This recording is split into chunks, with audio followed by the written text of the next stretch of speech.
Bonjour les amis et bienvenue encore une fois dans ma vidéo. Je vous apporte aujourd'hui les différents types de phrases en anglais et on va les aborder tous ensemble. Si vous aimez cette vidéo, n'hésitez pas à la liker et puis abonnez-vous à ma chaîne YouTube si vous voulez voir d'autres contenus comme ça. Du coup, aujourd'hui, on va aborder le sujet des différents types de phrases en anglais. C'est pas très différent que la langue française, du coup, on connaît à peu près les 4 types de phrases en français également, et ben en anglais en fait. C'est pas vraiment différent. Si vous voulez, une phrase, c'est a sentence. Donc, phrase va se traduire par le mot sentence en anglais. Et il y a 4 types de phrases déjà en français, et puis en anglais, c'est la même chose. Donc, on aura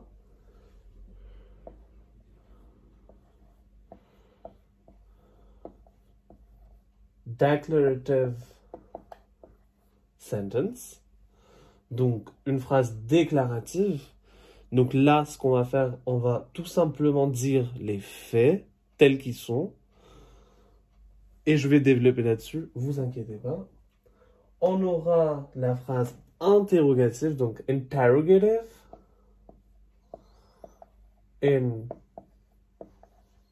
Interrogative. Sentence. On aura aussi la phrase impérative. Donc, en anglais, c'est imperative.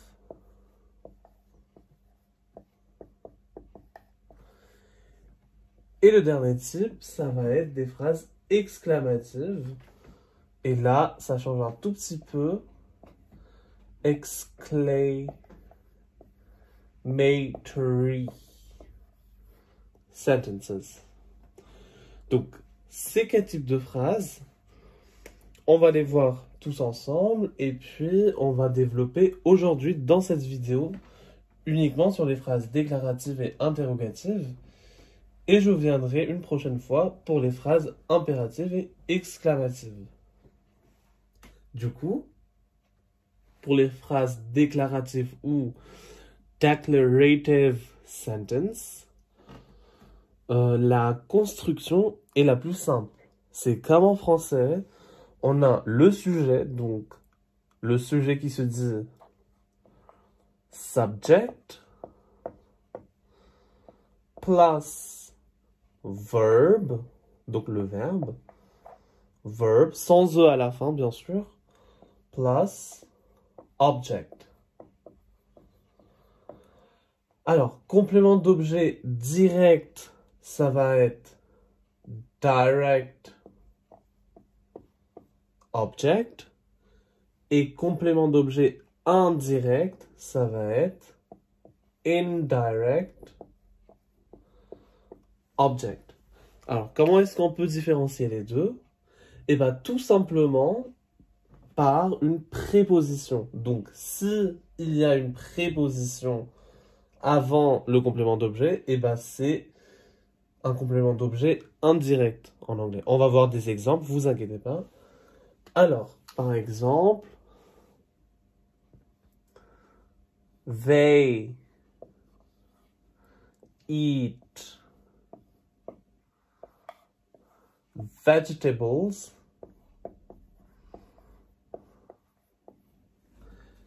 every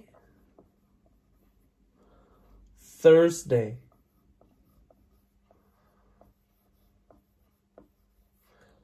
Donc, la phrase qui veut dire « il mange des légumes tous les jeudis ». D'accord? La construction est la plus simple. On a le sujet qui est le pronom personnel « they ». Si vous ne connaissez pas encore vos pronoms personnels, vous pouvez voir ma vidéo sur les pronoms personnels. Donc, c'est la troisième personne du pluriel qui ne marque pas le genre. Donc, they, le pronom personnel, ou personal pronoun.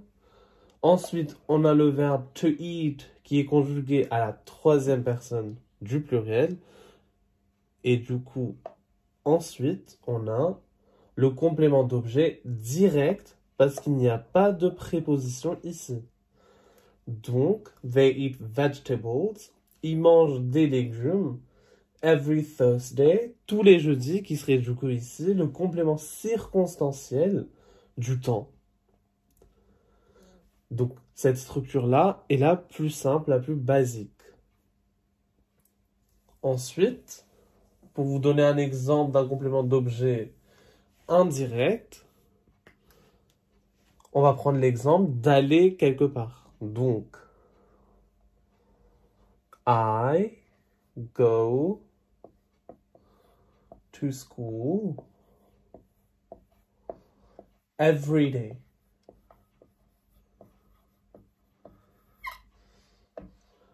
Je vais à l'école tous les jours. Ici, la présence d'une préposition nous confirme que school est un complément d'objet indirect. Sinon, c'est exactement la même structure de phrase que la phrase précédente. Sujet, verbe, complément et complément circonstanciel du temps.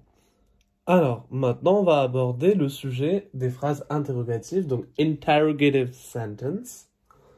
Ici, la construction sera un peu plus compliquée parce que ça dépendra à chaque fois du modal qui sera en question. On va prendre l'exemple le plus simple aujourd'hui. Donc, si on prend l'exemple précédent, they eat vegetables. Et après, on avait le complément circonstanciel du temps. D'accord? Ici, on est bien d'accord que c'est un verbe d'action. Lorsqu'on mange, c'est une activité, c'est une action. Du coup, le modal qu'on va utiliser pour transformer cette phrase simple ou déclarative en phrase interrogative sera le modal do. Pourquoi do? Parce que do, en tant que verbe, veut dire faire. Et là, comme c'est un verbe d'action, on prendra le modal do. Par contre, dans une phrase interrogative, si vous voyez do tout au début, il sert d'un modal. Il sert à fabriquer du coup la question. Il n'y a pas la fonction du verbe faire. Donc ne confondez pas les deux. Donc ici, si on commence à fabriquer la phrase interrogative à partir de la phrase déclarative, ça nous donnera do they eat vegetables every Thursday. D'accord? À la fin, on aura un point d'interrogation. Cette fois-ci, donc on a vu que ça, c'est valable pour le présent, parce que ici, le verbe est conjugué au présent. Si ici, je changeais le verbe et je le mettais au passé, par exemple au prétérit, they ate vegetables last Friday. Du coup, ils ont mangé des légumes le vendredi dernier. Au lieu de mettre do, je mettrai la forme au prétérit de do, qui est du coup did. Et une fois que j'ai mis le modal au passé, j'ai signalé qu'il s'agit bien du passé. Et bah ici, le verbe qui vient après le sujet, j'ai pas besoin de le marquer au passé. Parce qu'il y a déjà un clin d'œil au passé ici, avec le modal. Donc, did they eat? Et ça sera toujours le même schéma dans les phrases interrogatives. Did they eat? Did they play? Est-ce qu'ils ont joué? Did they play? Est-ce qu'ils ont cuisiné? Did they cook? Donc, ça va suivre toujours le même schéma.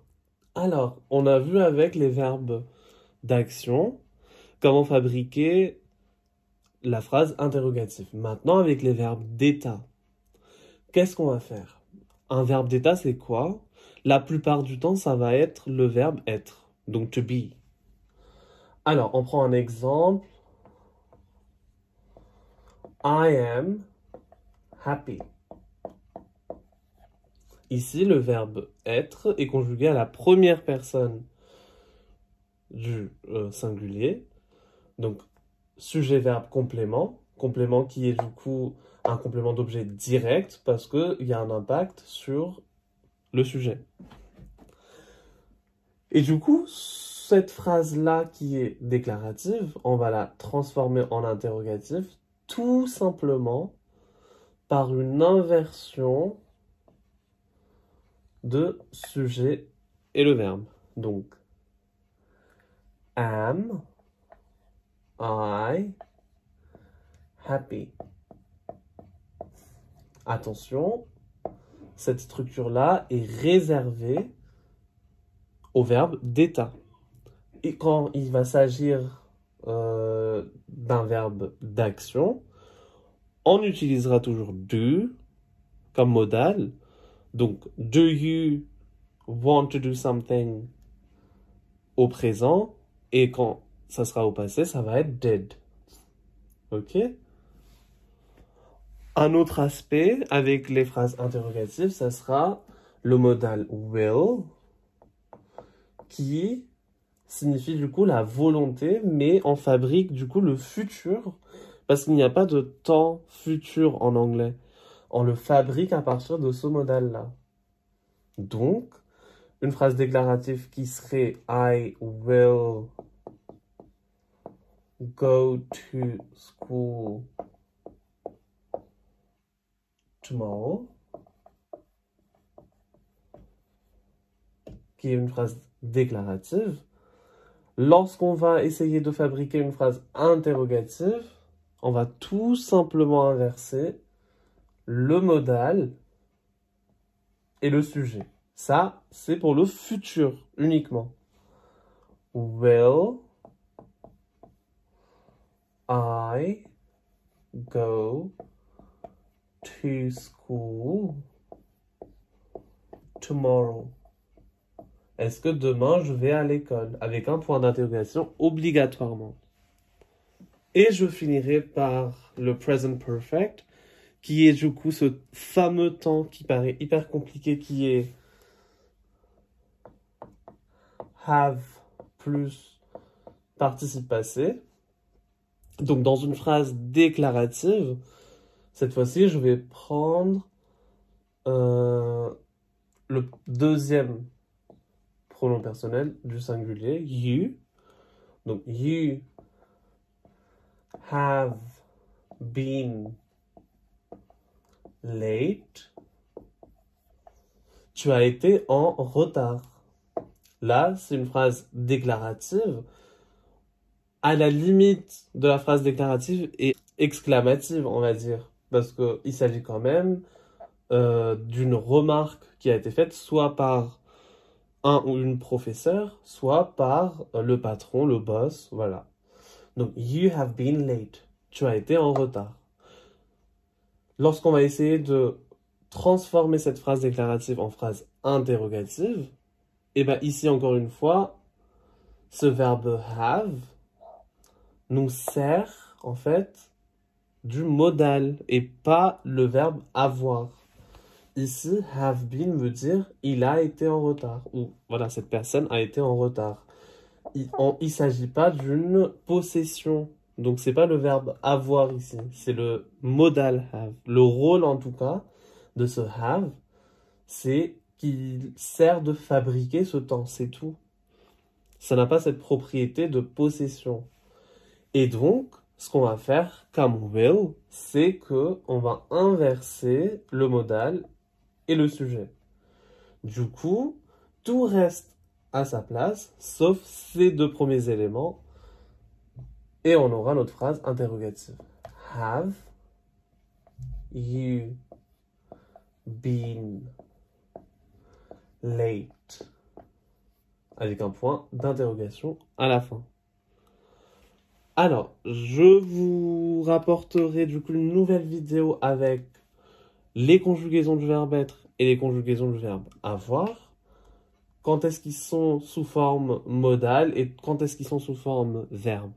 Vous inquiétez pas pour ça, mais en tout cas, pour la phrase interrogative, on a vu la plupart des possibilités aujourd'hui. Du coup, j'espère que cette vidéo vous a plu. Si c'est le cas, n'hésitez pas à liker cette vidéo et puis je vous dis à très bientôt avec la deuxième partie de cette vidéo.